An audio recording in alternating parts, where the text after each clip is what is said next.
nice photo, but and then people come into the temple, but you don't get a good view in the temple. You're just kind of looking up. You just get like a vertical thing. So yeah, I was thinking of that interactive museum project. I'm waiting for a big spurge of energy. I just want to read my book now, you know. I watch YouTube and read my book.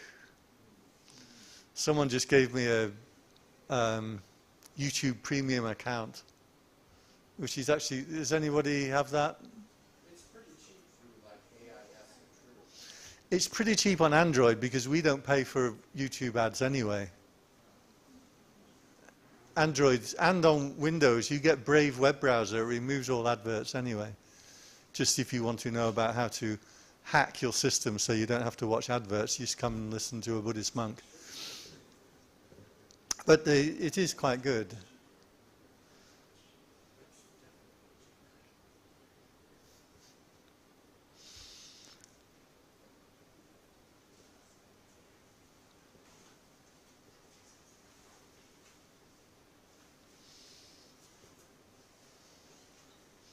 No volunteers for the front row? I think what we should do is, about this time, we should just remove the front row, and then everybody finds themselves closer to the front. And then the second row. Is anyone here completely new to meditation? You've all done some meditation before? Okay, ish. Okay. So we have an hour and a half. We have an hour and a half together. If you're all ready, settle yourself into comfortable position.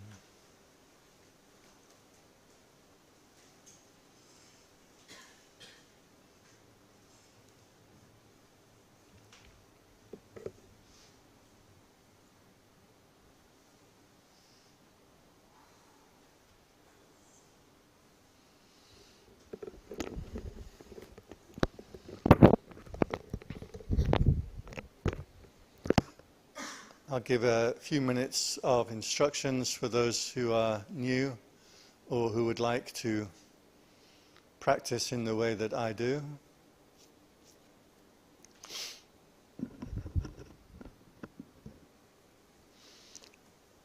And then a few more minutes of suggestions. We'll sit together for 20 minutes or so.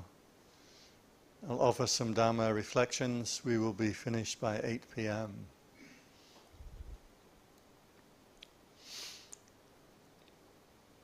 So remember, with meditation, to always start from where you are at.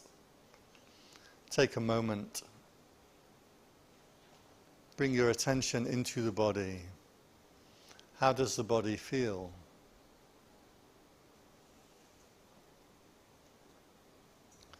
How does the breath feel? How does the mind feel right now? Is it bright or dull? Happy or unhappy? Condensed, expanded? Use the question, how does the mind feel? How does the breath feel? How does the body feel? To train yourself to stop and take a mindful, direct observation. This is your condition right now. This is where you start your meditation from. Accepting the way that you feel, the way that you are right now. Try to find the breath as it runs through the center of the body. Bring your attention in from the level of the eyes and then downwards through the body, feeling the physical sensation of the breath. The physical sensation runs right down to the seat.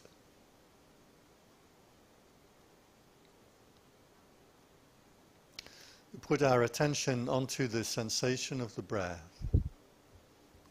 All good meditation needs to be grounded in body awareness.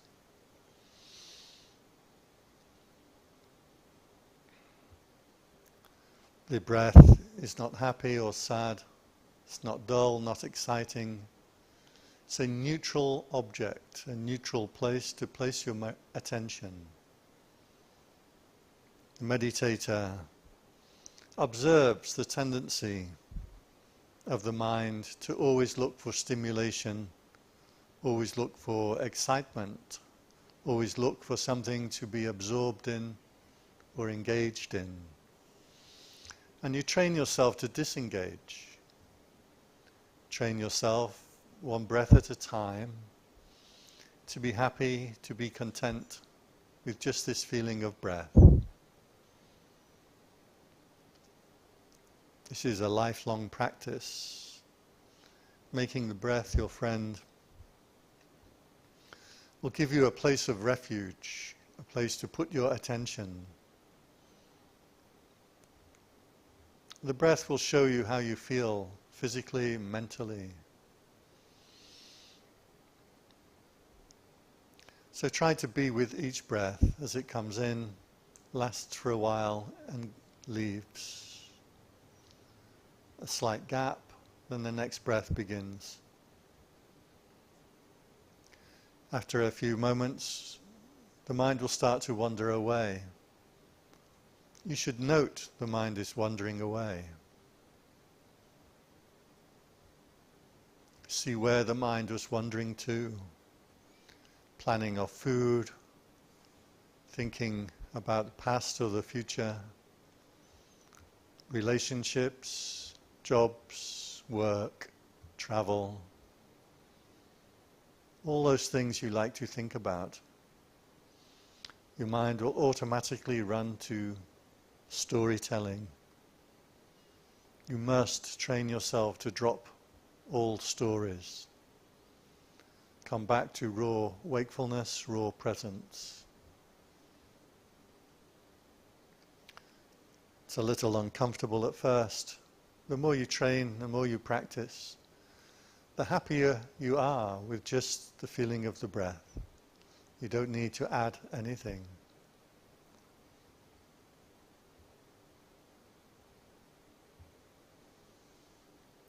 Expect the mind to be sleepy at times, to be agitated at times, to be dull at times, to be doubtful at times. Is this a good practice? Am I doing it right?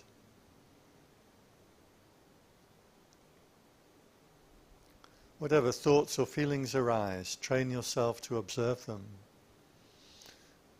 Train yourself to interrupt all thought processes, all stories.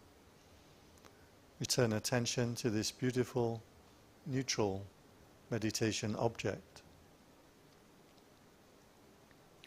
For those who are more practiced or more skilled meditation, even the breath you can drop. You know when you are present, you know when your attention wanders away. You'll note attention jumps from one object to another object to another object all the time. Even the breath, even a mantra, even your meditation is just another object of attention. Train yourself to drop all objects of perception. Allow the attention to rest inside the body. The body itself may start to appear large or bright. We'll do this because you are not attending to anything.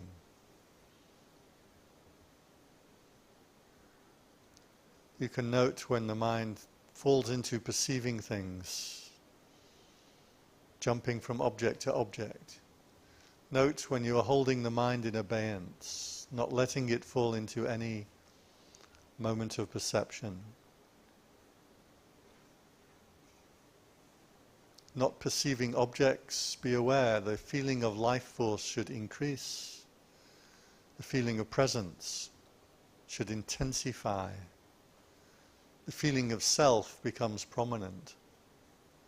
Feeling of brightness, feeling of the body. These are the correct experiences that arise when you're holding the mind back in restraint.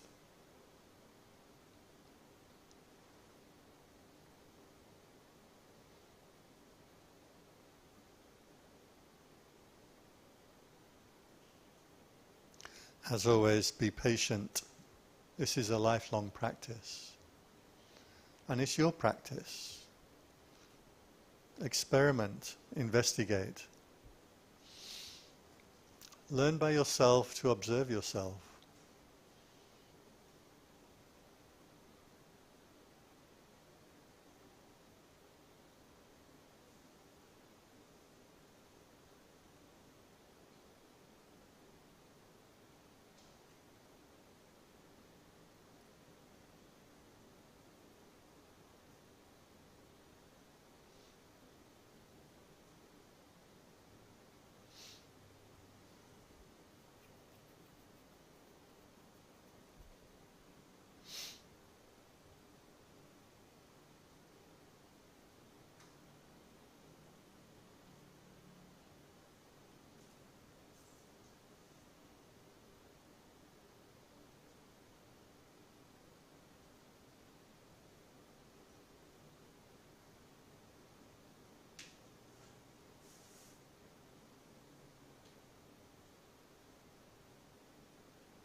For the final few minutes of the meditation, please turn your attention to the thought, feeling and perception of loving kindness, offering universal well-wishing, beautiful state of mind, unconditional love for all world beings.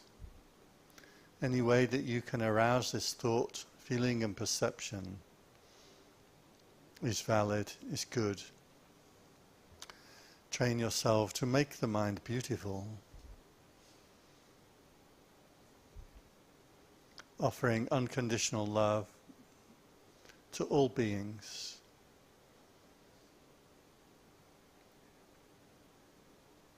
Those you know, those you don't know, those you like, those you don't like.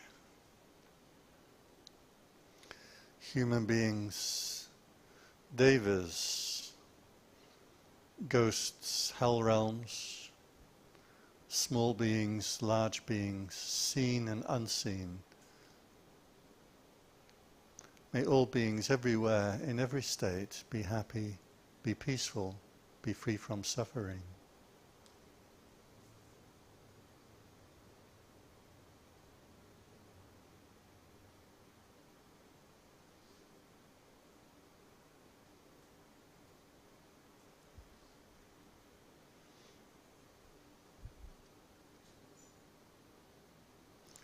Sabhe buddha balapatta pachekanancha ihang balang arahantanancha te jena rakang bandami sabhaso sabha buddha nubhavena sattha soti bhavantu te sabbe buddha balapatta pachekanancha ihang balang arahantanancha te jena rakang bandami sabhaso Sabba Dhamma Nubhavena Sattha Soti Bhavantu Te Sabbe Buddha Balapatta Pachekanancha Yang Balang Arahanta Nancha Te Jena Rakang Bandami Sabhaso Sabba Sangha Nubhavena Sattha Soti Bhavantu Te.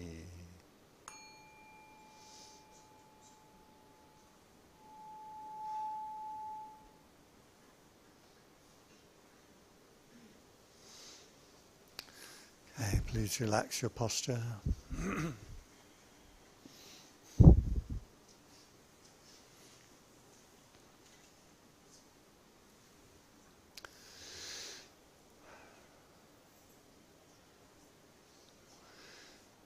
So this evening's topic is your original face.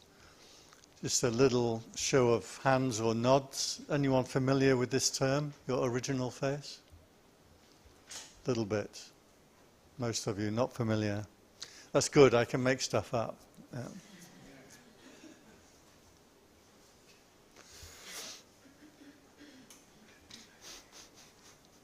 I regret saying that now.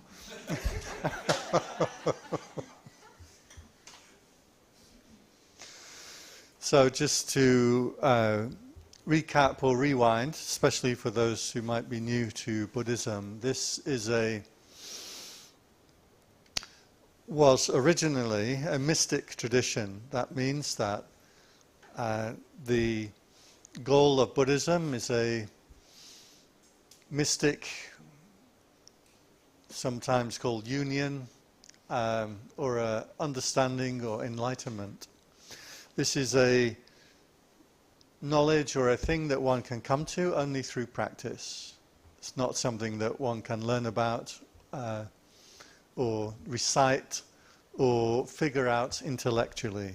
This is quite important because a lot of, I think all religions, but Buddhism also, can start to become rather intellectual or rather philosophical. Often we start out with some kind of spiritual experience, some moment that you've had. You were dying in a hospital for a short while, or on drugs, or just in a beautiful mountain or cathedral, or maybe some random thing happened to you and you just have some kind of awakening experience. There is, for most people, certainly people who come to Dharma talks, have had at some point this kind of awakening thing that you can't put your finger on. You can't say what it is or how it works, but just that glimpse, just that knowledge is enough to propel you into a lifetime of meditation or reading books or seeking in some kind of way. It's very abstruse or difficult to put your finger on, in large part because this experience comes up unlike other experiences. Normal experiences are when you learn something, when you can do something new.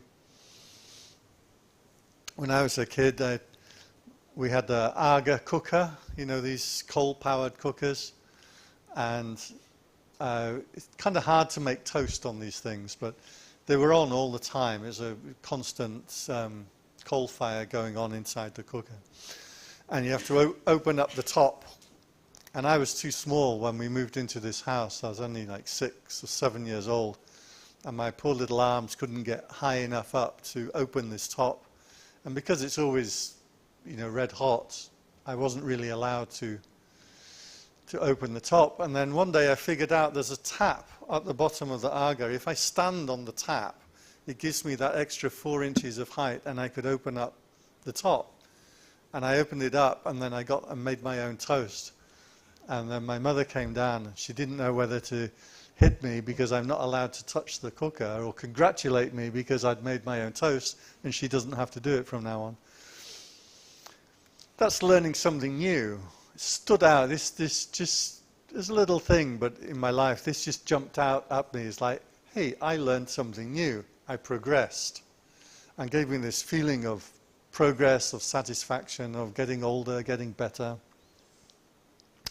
So learning something new is kind of like that. We get a new knowledge, we get a new ability that allows us to do something new. We kind of move up a grade.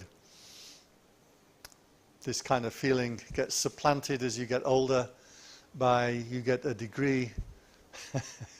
Instead of getting a new knowledge, you get a new piece of paper that says you have knowledge. You get your degree and your master's degree.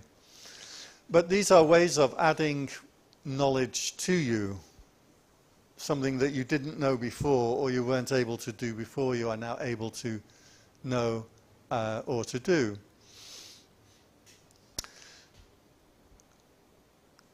When the spiritual awakenings start to occur, this goes in the opposite direction. That is not something that you can put your finger on. This is a new thing that I know, a new thing that I can teach or explain.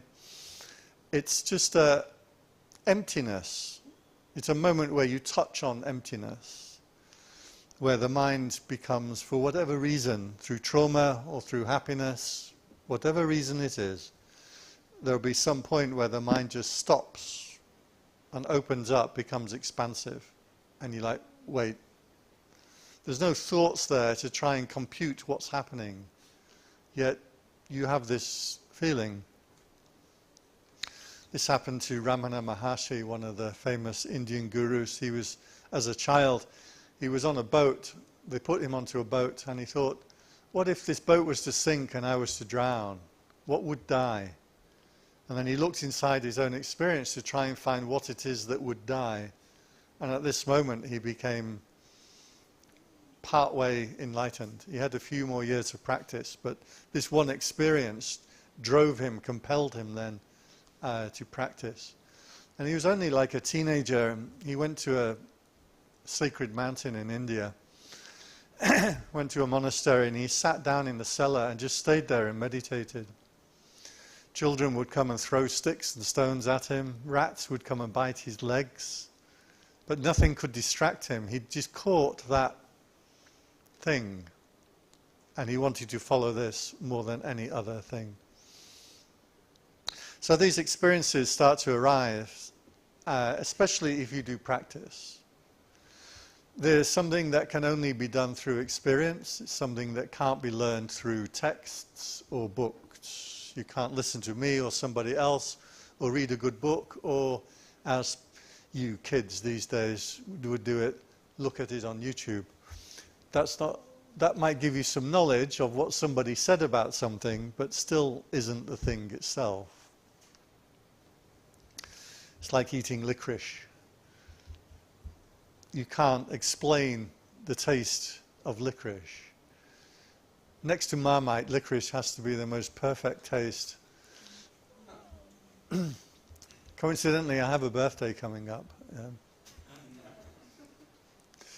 You can't explain the taste of licorice. It's just, you have to taste it, you have to touch it.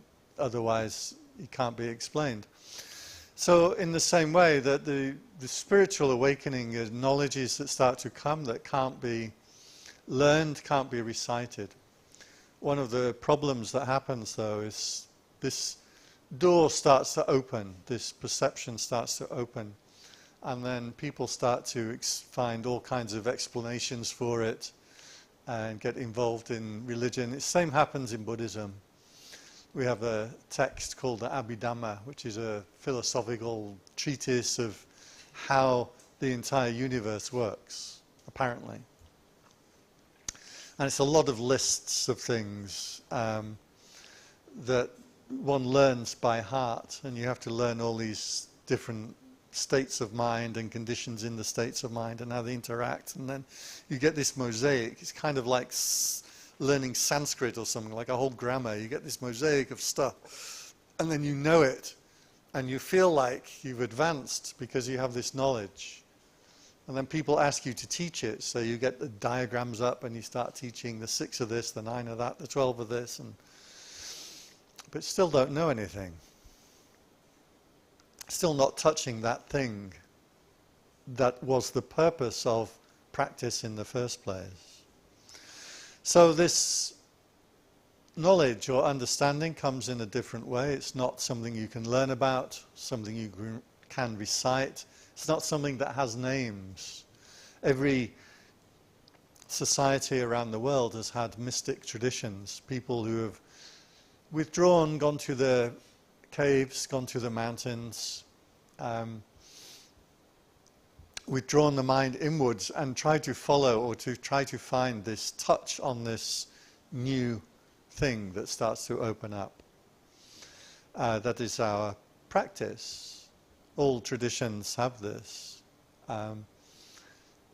Christianity had this. I don't know if you've read about the Desert Fathers, but they were a group of mystics that would go into the desert and practice contemplation. Now, exactly what that was varied on who you listened to, but they reported their experiences. It's in a book called The Philokalia. Has anyone read that? Not really. You have to be a bit of a nut to, like me, to find these weird texts. But take it from me, these were texts or teachings from a long tradition of Christian mystics who would go into the desert to do these practices, often involving a lot of fasting and things. Buddhism was the same. The Buddha constantly said to his monks, they would meet up once every 2 weeks on the One Prat. If you're in Thailand, you might notice the One Prat has a little Buddha on it on the calendar, roughly every 7 to 8 days. So it kind of moves through the calendar, and different things will happen in the temple on the days of the One Prat. So this day would happen once every 2 weeks, called a Posita Day, and the monks would come and gather. The Buddha, or whichever monk was there, or nun, would then teach something, and then you would go off for the next 2 weeks and practice by yourself in the forest. That was how the tradition of Buddhism came up. Still, we don't follow that system exactly, but that still is embedded even in Thai Buddhism today. So, in order to get onto this path, there are some certain things that you need to know. First of all, you need to know that there is this awakening there. It's possible, it's real, it's something that you can touch and feel. You don't need to be a monk, or you don't need to be living in a cave. Ordinary people can start to touch and feel this. When you do, it kind of opens up and will get its hooks into you, and one way or another you will keep coming back to this path. You can't avoid it. So you need to know that it's there, first of all. And most people don't know that it's there. It endlessly frustrates me that as a child I'd never heard about this. I didn't know anything about this. I thought religion was Adam and Eve were two people and they ripped Adam's ribs out and made Eve and covered themselves with a fig leaf, ate an apple, killed a serpent and built a big boat and had all these animals in it. And that's what I thought. I'd got mixed up between the stories and the meaning. The stories are just there to guide, they're there to impart wisdom, but they're not the real thing. Same is true in Buddhism. There's Richard Dawkins, you know him? Smarmy English biologist. Yeah. I like him. He's sarcastic and smarmy, dismissive, scoffing. Yeah, he's brilliant. And he was saying this about Buddhism too. He was saying how, he said, Buddhists believe that when the Buddha's mother got pregnant, a white elephant descended and entered into her stomach. Do you really believe that's how people get pregnant? Like, well, no, that's not, the stories are not it.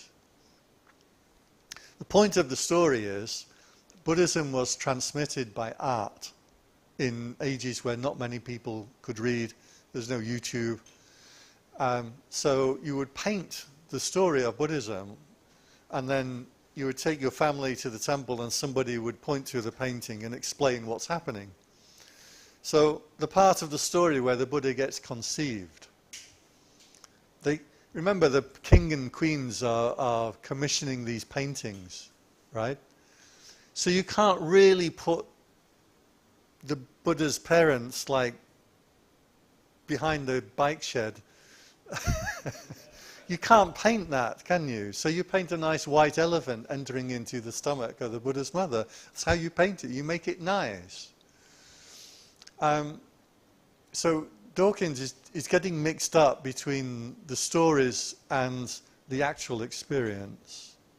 So what we're always trying to do in contemplative religions, particularly in Buddhism, is bring people to the actual experience and not get caught up in the stories. So, when I was a child, I didn't know the story of Enlightenment. I had no idea about this. Nobody had told me about this. The only thing I had was a very weird book called The 7 Footprints of Satan. It's like a 1950s book. I don't know if anyone's read this, but when the Buddha was born, he was said to have taken several steps in each direction. He was born landing on his feet. Did you know that? Sometimes you see the baby Buddha doing this, like John Travolta. You have to be over a certain age to get that reference, I think. And he landed on his feet. He took several steps. Well, they wrote this book about the 7 Footprints of Satan, that Satan also took these footsteps. And I just remember reading this. That was the first I ever heard about the Buddha or Enlightenment. A nonsense science fiction book from the 1950s. The information just wasn't there. And the reason this frustrates me is, as a child, I used to enter into meditation spontaneously. I'd go into these jhana states of stages of enlightenment, if you like. I'd have to explain what jhanas are, but it's a stage where you give up the conceptual mind and you start to enter into these more perfected or purified states of consciousness. A lot of people have these experiences, by the way, but if nobody tells you about it or teaches you about it, you overlook it. You don't know that what you're doing is something important. So as a child, for me, I would naturally enter into these states. And I'd ask around a few people and my parents and whatnot, and nobody had any idea what I was talking about. So then, as you get older, of course, other things start to take precedence, you know, like girls, money, getting a car, leaving home. And so then these quiet experiences start to fall out of your consciousness. Many meditators actually report that as they get better at meditation, they start to remember that they'd had these experiences as children. Curiously, the Buddha himself did this too. On the night of his enlightenment, he remembered an experience that he'd had as a child, watching his father doing a ploughing ceremony. It's something that ploughing ceremony happens in Bangkok every year to commemorate this event. So I'd never been told what it is, or told to appreciate it, or to follow it.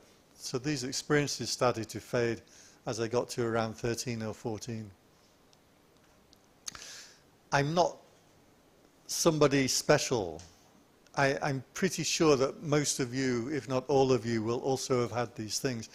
These happen spontaneously to children because their minds are still bright and clear. So only when we fill ourselves with our conceptual world and we start to leave the world of direct experience and go into our conceptual worlds, that then we start to lose these experiences.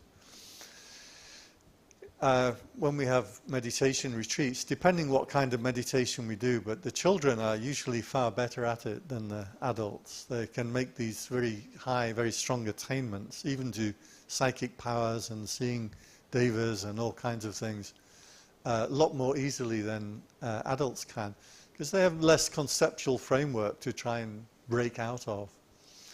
As an adult, you're going to have to learn to break from this conceptual world. It's called Maya, the conceptual world or the delusional world. Doesn't mean that you're deluded. This is important stuff for paying your mortgage and your health insurance and getting a visa and a driving license. And I have a driving license from Britain. It's printed on paper. It's 40 years old, so I asked Grok, is my license still valid? My friend in America has a Cybertruck, and I want to drive his Cybertruck, so I was trying to see if my license is valid.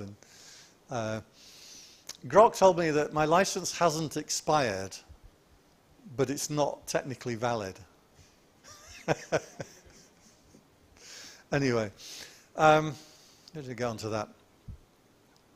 So we get into the getting out of this conceptual framework, this Maya, delusional world, where we have to live to do stuff, right? To work and live and pay mortgages and things. But our practice is one of breaking free from the conceptual world and trying to get back to enter into raw experience. The first practice that you will have to do this is learn to interrupt the stories in your mind. If you don't learn to do that, you're not going to progress on the path, including all the stories about Buddhism or meditation, including all this Abhidhamma, which I learned at one point, all these different things, and Pali and Sanskrit and stuff. All of it you have to step out of. Enlightenment does not lie in a conceptual framework. As you sit and meditate and you watch the breath, stories will occur to you. You'll start to think about what's for dinner, where are you going after this, when is your visa up for renewal, think about relationships, think about money, think about retirement. These thoughts come to you, right? These thoughts come to you depending on your karma. Karma just means habit. The things you've habitually thought about and given importance to will start to come up into the mind. The things you didn't give importance to, they don't come up in your mind. For example, one of the thoughts that comes up in my mind is how to build a hovercraft. Some of you will know I have a slight obsession with hovercraft. I tried to build one when I was young, like a 2-seater hovercraft. Does hovercraft ever occur to your mind? You don't care. If you care about the thought and the story, you empower it. The more you empower that thought and the story, the more it's going to pop up into your mind the second you open up some space. So the things that go on inside your mind depend upon the interest and attention you've given to those stories in the past. That's the actual meaning of karma. It just means habit. It's not some supernatural thing like your car got stolen, you must have stolen someone's goat in a previous lifetime. It's kind of the way it's presented sometimes. You ever see that stupid program, My Name is Earl? Did anybody see that? You don't want to admit that you've seen it, really. It's a guy who goes around, he tries to resolve all the bad karma that he'd made in his lifetime. It was quite amusing. Karma's not like that, it just means habit. So the stories that arise in your mind are because you habitually given attention to that story in the past. Straightforward psychodynamics. You have to learn to interrupt those stories. While you're in a story, you're in Maya, in delusion, you're in the conceptual world. Might be great if you want to build a bridge or a hovercraft or whatever it is that you like to do. As a meditator, you train yourself. The story comes up. You feel it and know the story as it comes up. You can feel the lure. I love this word lure. It's like a bait, it's like karma fishing for your attention. Trying to get your attention. Come, think about me, think about me. Lovely hovercraft. You can build another one now. You can... Politics, engineering, literature, whatever it is. That book that you want to write comes up. Yeah, I should write about that. That story comes up. It has a lure to bring your attention in. Human beings love to forget about ourselves and get lost in a story. In psychology, it's called flow. And there's a famous psychologist, what's his name? What?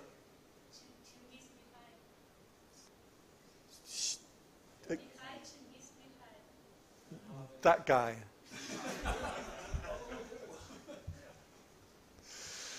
And he writes quite nicely about flow. The point is that human beings love to forget about ourselves and get absorbed in the flow of something. For some people it's music, for some people it's building. For me it can be Photoshop. I can get drawn into Photoshop for hours and hours and just get lost trying to do the thing. And then when you kind of remember yourself, you're kind of like, ah. And then you feel your body like, oh, I ache, oh, I need the bathroom, I need a cup of tea, because I'm English. You weren't aware of all those feelings before because you just absorbed in that conceptual story. You were caught in flow. We love to be in flow. We don't like to remember ourselves. We don't like that feeling of knowing yourself. But that's what you're training in meditation, to come back to this knowing yourself, this wakening up. It was called Sambodhiyana awakening. So learn to interrupt your stories, whatever your stories are. You can go back to your stories. You can have, make time and spend time with your stories. That's fine. I'm not suggesting somehow you can spend the rest of your life in this of not thinking anything. But while you are meditating, as you are meditating, you practice this art of having a story come up. It tries to lure you in. That lure, that attraction in Buddhism is called attachment. Attachment doesn't mean, when they say you shouldn't have attachments in your life and blah, blah, blah. It's ridiculous. You have to be attached to your children. You have to be attached to your mortgage. You have stuff to do. You can't not have attachments. The whole thing about monkhood, this is all attachment. We shave our hair in a certain way. We wear robes in a certain way. We have rituals that we have to do. It's all attachments. So the idea of living without attachments is ridiculous, really. But in meditation, as you feel a story come up and it tries to draw you in, that's attachment. The power of that thing to draw you in, come think about me, think about me. That's how deeply attached you are. Non-attachment is being able to break from that and feel the story come up. Come, think about me, and you're, nah. And then that story will dissipate, disappear. That's non-attachment. The more you interrupt your stories, you're stepping out of the conceptual world, out of Maya, and starting to enter into the mystic path. But the next thing then you will experience is your attention is here with the body. A thought will come up and your attention will jump to the thought. You catch it, you bring it back, you put it on the breath, then your attention goes to a sound. You catch that sound, come back, bring it back. Then attention jumps to the feeling in your knee that hurts. As a meditator, you should start to experience this. Attention moves from one thing to another thing, to another thing, to another thing. This doesn't mean that your mind is like a monkey. They call it the monkey mind. It comes from the suttas. But what this means is you are starting to see how your mind actually is. Not how you think it is, not how the conceptual world operates, but you are seeing what is actually real. And this is the experience of you being alive the whole time, but you overlook it because you don't have mindfulness to observe it. Seeing the mind in this way, jump from object to object to object to object, you start to get, it's called nibbita, or in Thai, burnai. You get disenchanted with the stuff of the mind. This word disenchantment is beautiful. Sometimes they say disillusionment. It's a key part of Buddhism, this feeling of disenchantment with the magic show of the mind. Magic show because it's illusion. Then you don't want the mind to jump from thing to thing to thing to thing. You have to get a practice whereby you can hold the mind in restraint. The mind is not going out to anything. And when I say out, this includes in. It's the way that Thai, especially Thai forest masters, talk about it. But if you have a memory come up, something that happened long ago, I have a nagging memory. Somebody stole £500 off me once. And I know who it was. And I still sometimes fantasize about going and delivering some karma. This story comes up because I've thought about it before in the past, right? Because I've given attention and meaning to it, otherwise it wouldn't keep coming up. It comes up, it tries to draw me in, and I cut it. I'm not going to get caught in that story anymore. Now that story you may think of as internal, because it's occurred to your internal mind. But for a meditator, you see it as the mind going out. The mind goes out to an object of perception, whether that's a thought of the past or the future, whether that's a feeling in your knee, a sound. Wherever it is attention goes, you train yourself to know where attention is going. You train yourself to not let attention get lost or caught in that thing. What should start to happen then is you start to get a feeling of presence, of awareness, that will feel familiar, will feel bright, you'll feel energized. Until you train yourself, it will feel uncomfortable. The point about flow is human beings don't like to feel themselves. We like to get lost in something. Photoshop, music, building things, whatever it is that you like to do. Phones. You ever notice just second you get on the SkyTrain and like phones come out like this, the attention is just lost. People don't like to feel themselves. They like to be absorbed in something. And there's nothing more convenient than a phone to do that. So you learn to cut all of these stories. You feel the mind jump from one thing to another thing to another thing. You hold the attention in restraint. Then this new set of experiences will start to arise. I put my hands here because attention comes back here and you feel the body. So there are different practices that we do to launch into these processes. Practices like practicing loving kindness, because the mind that's absorbed in loving kindness is easier to concentrate, is brighter and more refined than the mind that's caught in hate or disliking, or if you're English, generalized grumpiness.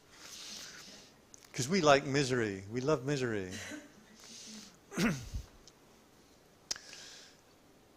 We practice watching the breath, because a neutral object is much more refined than exciting or stimulating objects. Stimulating objects of attention are things that will draw your attention out. With the breath, you're just one step away from coming into true contemplation. We practice taking precepts, because a good person, their mind is easier to concentrate, is easier to purify than a bad person. If you're living in an unwise way, drink and drugs and affairs and lies and cheating and stealing, your mind simply will not be able to concentrate or refine. As soon as you try to do it, the mind will just be too unsteady. So we do all of these preliminary practices, but there gets to a point where you know that the practice is just giving attention to one thing rather than another thing. There comes to be the point that you're going to have to stop all the mind going out to anything at all. And this is where we come to the practice of original face. The story goes that the 6th Zen patriarch, which is in Zen from Bodhidharma, was this I think Indian monk, went over to China. He invented tea, right? You know the story? He wanted to meditate and he kept falling asleep, so he cut his eyelids off to stop himself. It's not true, don't. Some of your faces are. So he cut his eyelids off and to stop himself falling asleep, and he threw his eyelids onto the ground, and they took root and became a tree. And that tree, or that bush, is the tea tree. And tea has caffeine in it that keeps you awake. So it's the universe providing a way for you that you don't have to cut your eyelids off. So he was the first Zen patriarch, and then there's a lineage. So the 6th patriarch, Huineng, had been given Dharma transmission by his teacher, told that, okay, you're enlightened now, go forth and teach. And there was another monk who was a little jealous that Huineng had been chosen to be the new patriarch. This one was called Huiming, if I remember rightly. And Huiming goes running after Huineng and catches up with him and is going to be a bit angry and say, I deserve the transmission. Now, Huineng, the patriarch, had been given a set of robes from his teacher as a symbol of the transmission. He puts these robes on the rock and he says to Huiming, if you can pick up these robes, if you can take these robes, then they're yours and you are the new patriarch. So he tries to pick the robes up and he can't. A bit like Excalibur, right? And so Huiming realizes that Huineng really is the enlightened teacher. He says, okay, tell me the teaching. Give me the teaching. So you know these stories in Thailand? You don't have this story, eh? It's a famous set of stories. It's called the Platform Sutra, if you want to read it. It's quite a fun book. So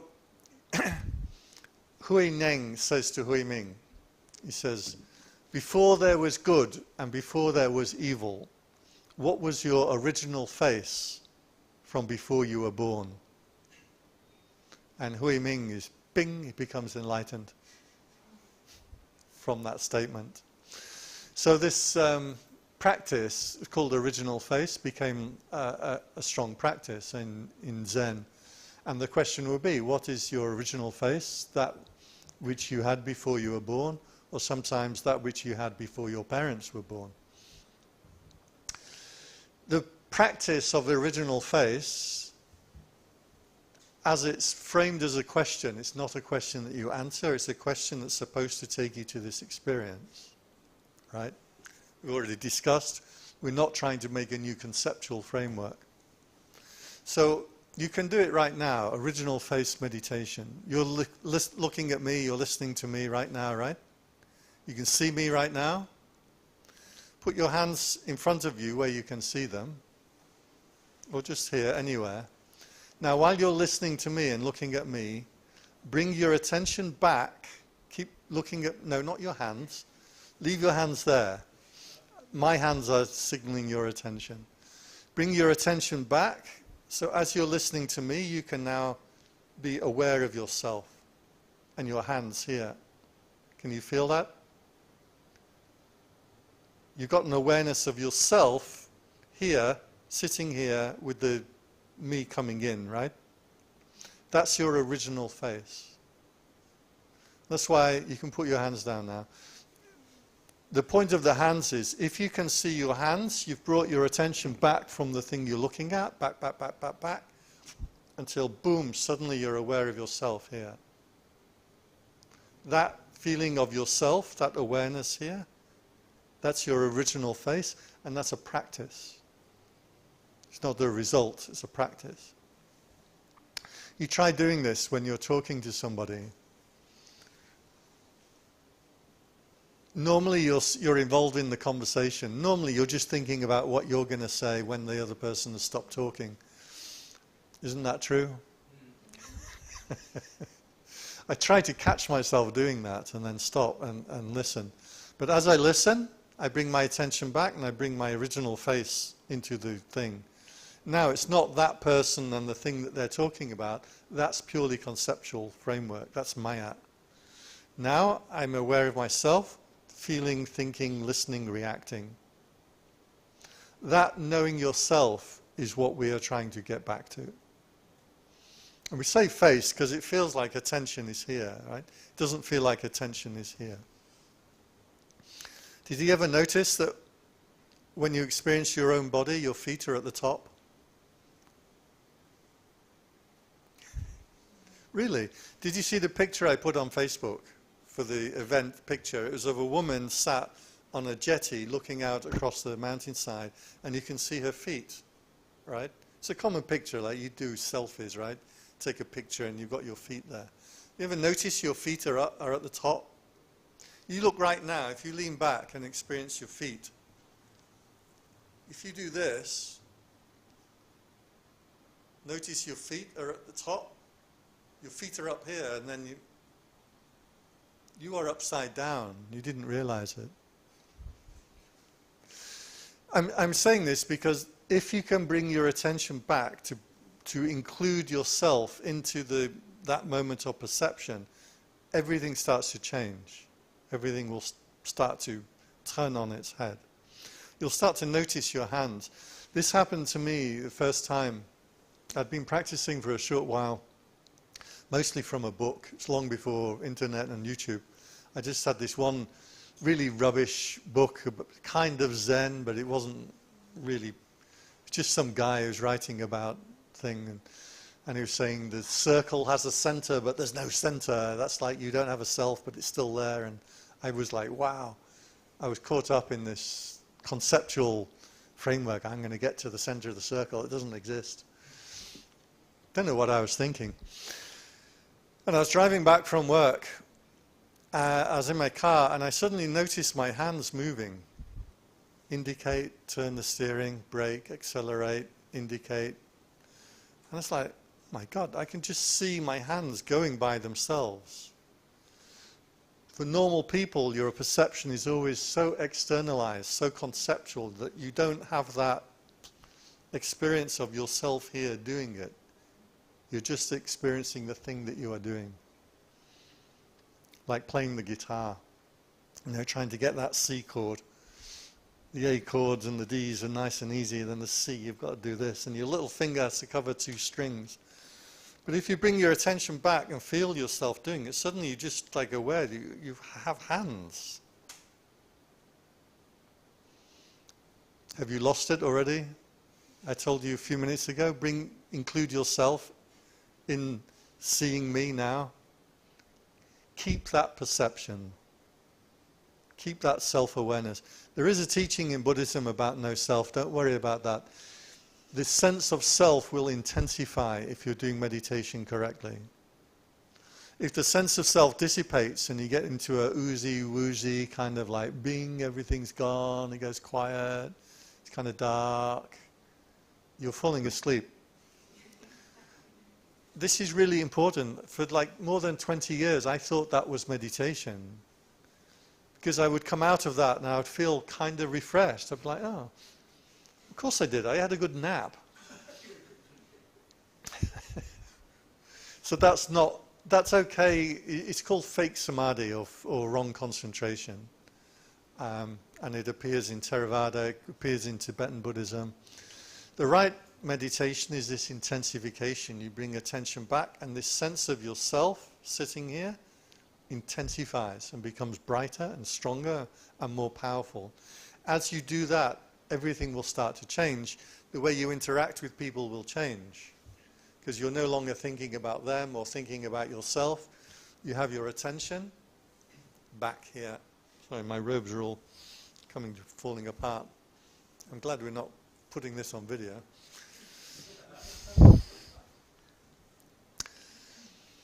Is that clear enough then? This original face meditation, bring yourself into the picture. When you're talking to somebody, don't think about what they're saying. Include yourself in that picture. You'll experience yourself in a fundamentally different way. The more you practice this, even as you close your eyes, you're bringing attention in. It will always feel like you are observing yourself just with awareness, not with sight, but with awareness. And will come down into the body. You'll feel the body sitting here. This is the right experience, the right meditation. The sense of self should intensify. A feeling of brightness will start to emerge. A feeling of concentration, but not concentrating on anything, will start to arise. There'll be a feeling of familiarity. You're moving into your own consciousness. This is familiar ground. You knew it when you were a child. You've lost it because you got caught in the conceptual world. The body may appear very large. If it does, go into that large body and then carry your meditation on from there. Sometimes one part of the body will feel large, often the hands or the neck or sometimes the face. That's fine. Go into that large body and carry on meditating from there. If you intensify this experience and you can feel when the mind is going out to any perception, you can feel the power of restraint. It will start to self-energize. That self-energizing will come through the body and will intensify in a piti or a rapture. This rapture is not euphoria, it's not ecstatic, it's more a physical energy. Jump onto that rapture, you can feel what tightens it, brightens it, sharpens it. You can feel what dissipates it. You are now in the mystic experiences of the purification of consciousness. You purify consciousness by withdrawing it from objects, not by purifying your behavior, your character, your psychology. These experiences then will be your guide. Just touching on them will show quite clearly to you exactly what the path is. There is a thing, it's called the insight into what is the path and not the path. It needs a funkier name than that, but that's unfortunately the name that we've got. It's also called, for those who know Buddhism, Jeto Vimutti Jnana Dassana. Jeto is citta, the heart. Vimutti, liberation. You know when consciousness becomes liberated. It's liberated from objects of perception. Jnana, to know, and Dassana, to see. You see and know the liberation of consciousness directly for yourself. This isn't a text. This isn't something you can memorize or talk about or teach about or put on a whiteboard. You have to, like licorice, you have to taste it, touch it for yourself. So this is the original face. What is your original face? That which you were before good and evil. You know why it's before good and evil? Okay, briefly, I had meant to talk about this, but briefly. If you put your attention onto something, that thing then appears, and you, together with a judgment of whether you like it or dislike it, whether it's right or it's wrong. Think about Iran right now, not too much. As it comes up, is it right, is it wrong? As soon as you put attention onto something, there's a judgment. If there's no judgment with something, then it's not going to stay in your attention for very long. You put your attention where judgment goes. So like, for me, being English, football. I don't like football, I hate it, I want nothing to do with it. Football comes up, meh, it's gone. Martial arts, now you're talking. Punching people in the face, it's much more Buddhist than football, you know. When you put your attention onto something, good and evil, right and wrong arises with that thing. When you drop all things from attention, good and evil, right and wrong no longer apply. Now, good and evil may exist in the world. We may say Iran is evil or good, or we may say football is good or evil, or boxing, or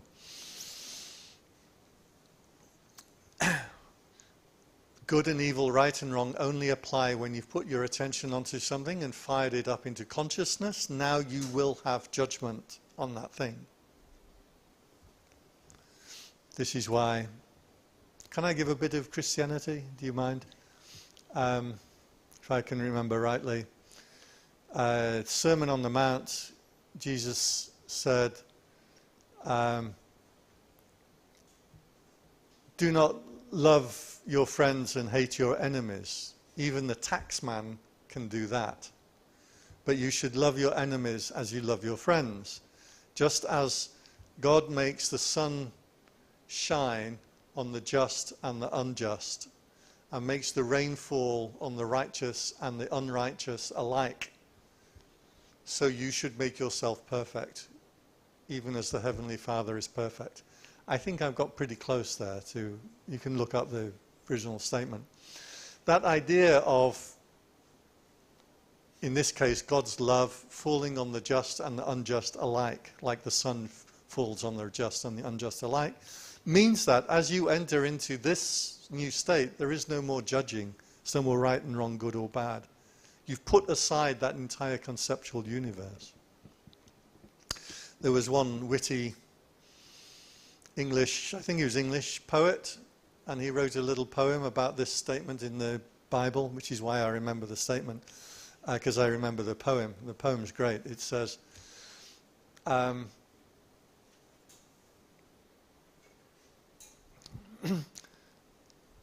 because the rain falls on the righteous and the unrighteous, the sunlight falls on the just and the unjust. So the poet wrote, the rain, it falls on the just and the unjust fella, but more it falls on the just, for the unjust stole the just's umbrella.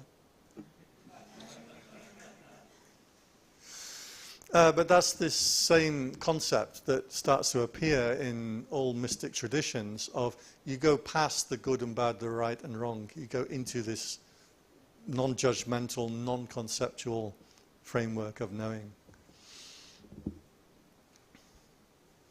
Clear as mud.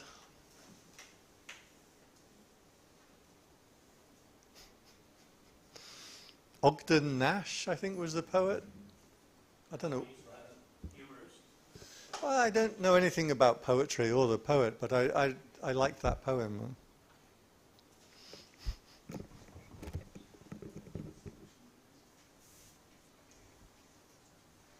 So, some questions?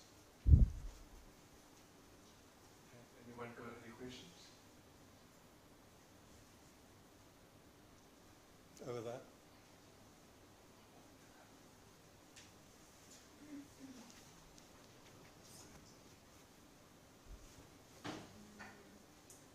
What about feelings? If you're meditating and then feelings come, how do you practice?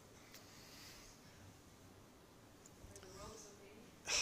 Something gone wrong here.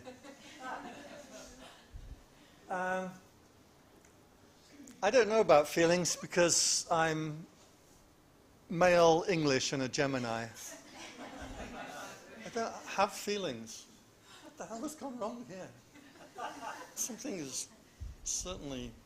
Well, you'll learn after a few years. Okay, that'll do. So feelings are something that comes up as the story takes hold.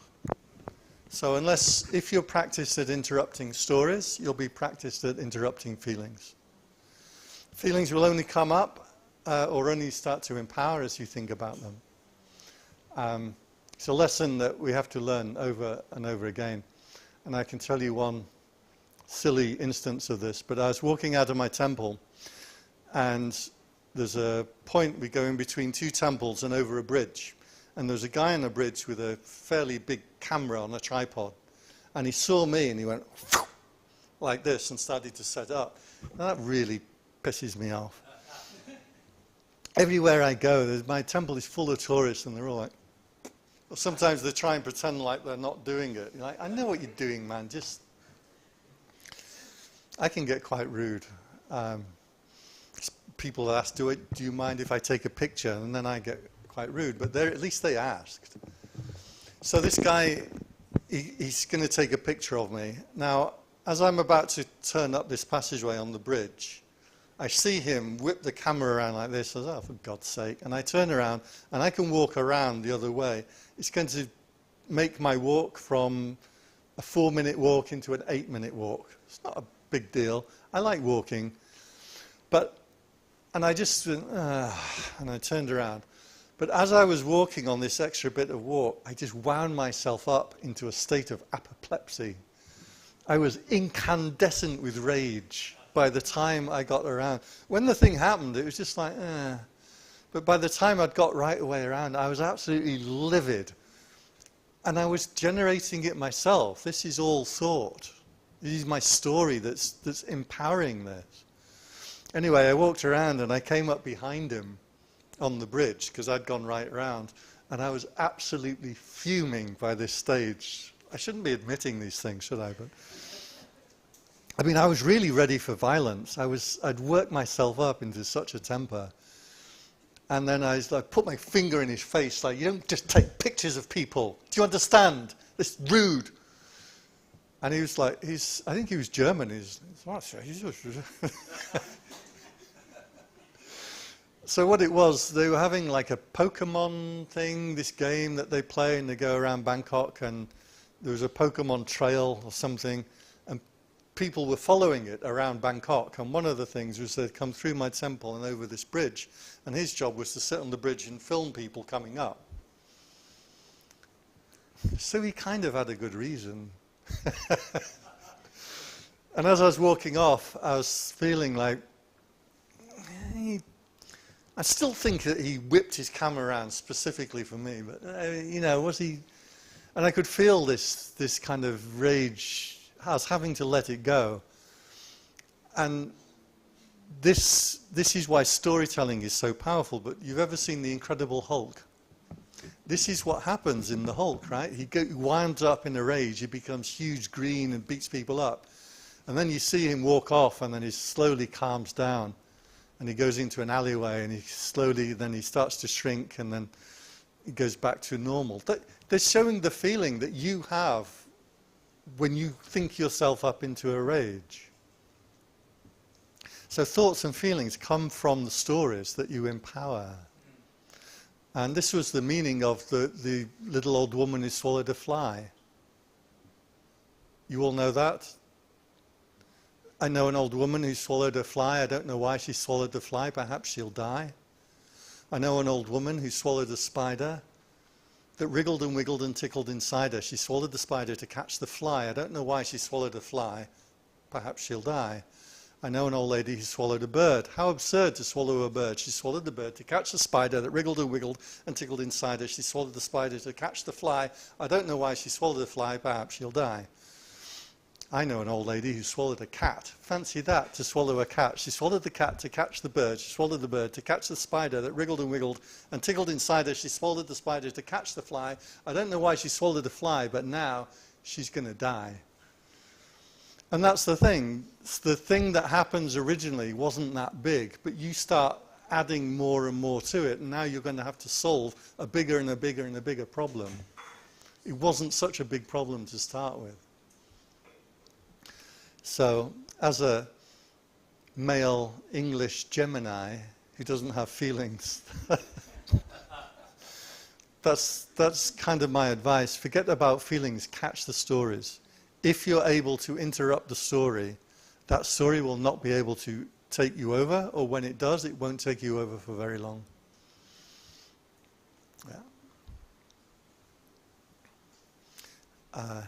Last, just one quick thing with Joe, and then we wrap up. Yeah, I just wanted to add that in Zen, the original face is the original Chinese wording, but it refers to your true self, and it means that you're trying to find out who you really are, and that, you know, we have all, each one of us has been taught about who we are or who we're supposed to be, first by our parents, then our family, then our schooling, then maybe our religion, then maybe our country, and to realize that's not who you really are, that you have to peel away all of those layers to find out, well, what do I really think I am beyond what I was taught to be? What do I really believe in beyond what I was taught to believe? How can I let that teachings go and find my own true nature? And it's a very long process to do that. I've been So long as you don't make a new concept of what I really am, and use that concept to replace the old concept. But your face is, your original face is actually right here. If you're aware of your hands, you're aware of that original face. You're bringing yourself into the context of every perception or every interaction that you have. Use that as your practice, as your guide. There's a woman called Louise Kay. I'd recommend that you look her up. She's Advaita, not Buddhist, but she talks about this practice endlessly. And she says, give all of your attention just to that one thing and don't let it move. And she's enlightened, so. We're going to finish here because we're out of time, but anybody who wants to talk longer, you're welcome to. We'll let everybody go first, but I will be here for a short while. The microphone is dead, so I'll just speak loudly, which is my want anyway. Thank you, Pandit, for that wonderful evening. I had no idea that your knowledge of poetry went so deep. I assumed as well. You know, time well spent. I've got some limericks. Want to give it to us? Okay. Yeah, it's been amazing. Every time I hear something new, though, the themes seem similar, but the ideas are brand new. Could people help us a little bit? Okay, you're going to tell us how to do this. Okay, the brown chair stay brown. here. The ones at the back. Yes. And these ones go into here. But where do the brown ones go? No, the brown chairs stay there. These mats go in here. So the brown chair stays where they are. Stay where they are. Yes. Okay, good. Okay, we also have a couple of other things. Number one, I think, is that there's a donation box. Prabhupada is doing a lot of different things right now, and if you're feeling in the mood, drop a coin in the donation box for him. There's no other donations going to anyone else, so it's just solely going to Prabhupada. We're going to have another talk next Monday, but not Prabhupada. Okay, Next week we have go ahead. we will. They're both there. Okay, next week we will welcome for the first time Hamaha Kirati, who used to be medical doctor and famous teaching monk in Thailand. He will be with us for the first time here, so you are all welcome. Yeah, in fact, every Monday for the foreseeable future, we're going to have a session here of some sort. So very often it'll be Prabhupada, but if not, it'll be someone else. So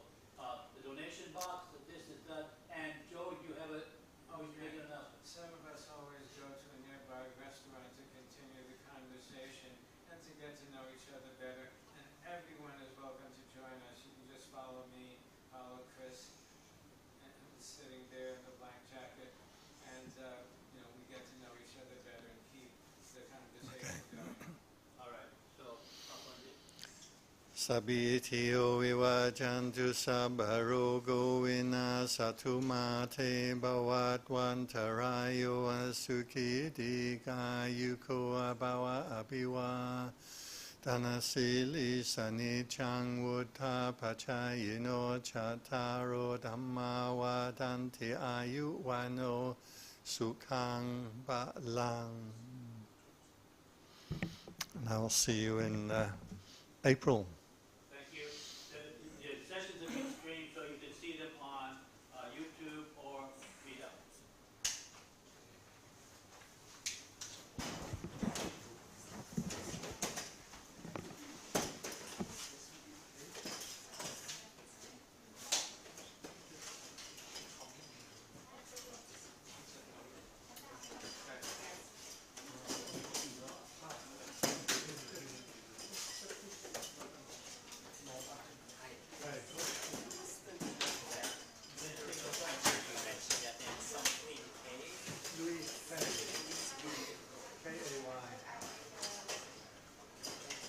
She's actually enlightened.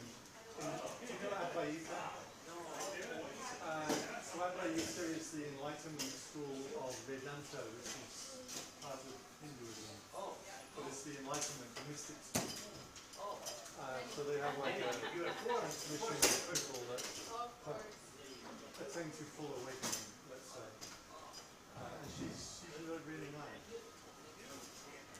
I first heard you on the Banks. Oh, okay. Yeah. I just saw her yesterday. You did? Yeah, I was in room yesterday. Oh. Yeah, we meet up from time to time. Yeah. Yeah. Thank you for teaching us.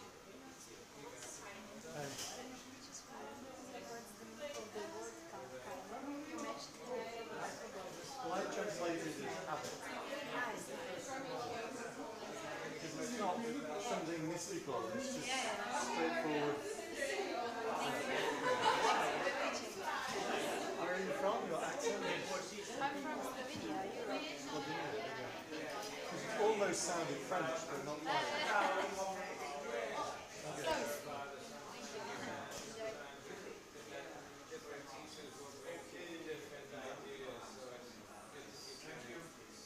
Are you around tomorrow?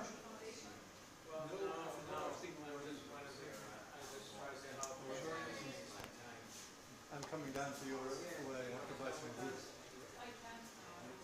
Buy some wood. Ah, okay. From the Golden Mountain Temple. There's a whole series of woodworkers there. When my brother was here, I took him there because he's a do-it-yourself guy and it's a little enterprise. So, and he really knows about this stuff, about how you work, the good old-fashioned handwork. Yeah, they actually like make stuff there. Yeah. They're actually quite good. So what is it you're up to tomorrow? I'm going to the UN because I have to go to the bank to get some bank relief because I have to go to taxation to file my tax returns, and I'm combining that with seeing an old colleague, a Dutch guy who's still working at the UN. So actually I'm close to the Golden Mountain. Yeah, it's not far from you. The UN still exists? I thought Trump had abolished it. Yeah, Trump does.